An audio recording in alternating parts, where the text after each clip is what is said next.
ನಾವು ತುಂಬಾ ಇಷ್ಟಪಡೋ ಜೀವನ ಕಳ್ಕೊಂಡ್ರೆ ಅದ್ರ ಹಿಂದೆ ಎಷ್ಟು ನೋವಿರುತ್ತೆ ಅನ್ನೋದು ಕಳ್ಕೊಂಡಿರೋ ನನಗೆ ಗೊತ್ತು ಸರ್.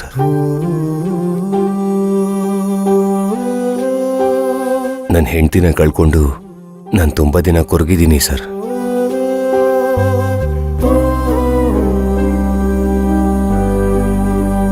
ನನ್ನ ಮಗ ಅನಾಥ ಆದ ಸರ್. ಇವತ್ತಿಗೂ ಅಮ್ಮ ಬೇಕು ಅಂತ ಕೇಳಿದಾಗ ಸಂಕಟ ಆಗತ್ತೆ ಸರ್. ಈಗ ಪಲ್ಲವಿಯವರು ಈ ಥರ ಕೇಸ್ಗಳಿಗೆ ಕೈ ಹಾಕಿ ನಾಳೆ ದಿನ ಏನಾದರೂ ಹೆಚ್ಚು ಕಡಿಮೆ ಆಯ್ತು ಅಂದ್ರೆ ಅವ್ರ ಮಗಳು ಅನುಗೆ ಯಾರು ಸರ್ ಜವಾಬ್ದಾರಿ? ಅನುಗ ಅಪ್ಪನೂ ಇಲ್ಲ.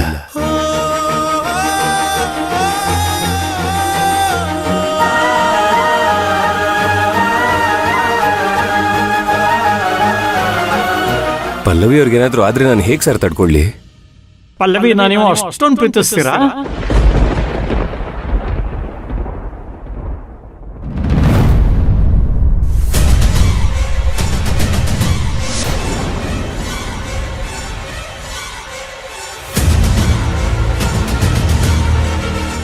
ಅಯ್ಯೋ ದೇವ್ರೆ, ಏನ್ ಮಾಡೋದು? ಸರಕ್ ಬೇರೆ ತುಳಿತಿದ್ದಾನಲ್ಲ.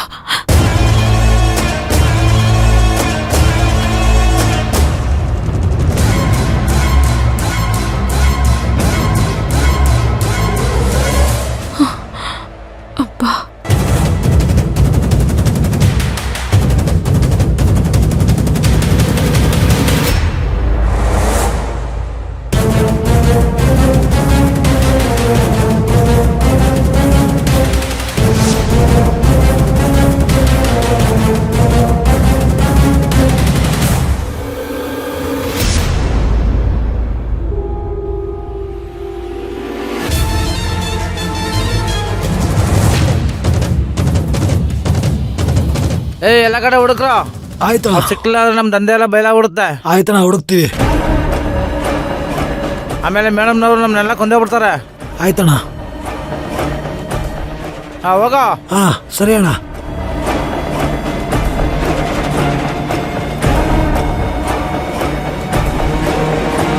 ಅಲ್ಲ, ಇವನು ಇಷ್ಟೊಂದು ಹೆದರ್ಕೋತಿದ್ದಾನೆ ಅಂದ್ರೆ ಮೋಸ್ಟ್ಲಿ ಅವ್ರ ಬಾಸೇ ಇರಬೇಕು.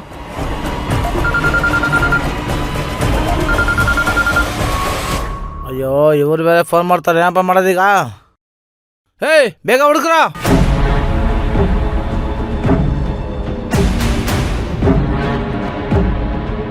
ಎಲ್ರೂ ಇಷ್ಟೊಂದು ಹೆದರ್ಕೊಂಡು ಹುಡ್ಕಾಡ್ತಿದ್ದಾರೆ ಅಂದ್ರೆ ಮೋಸ್ಟ್ಲಿ ಅವ್ರ ಬಾಸ್ ಏನೋ ಹೇಳಿರ್ಬೇಕು.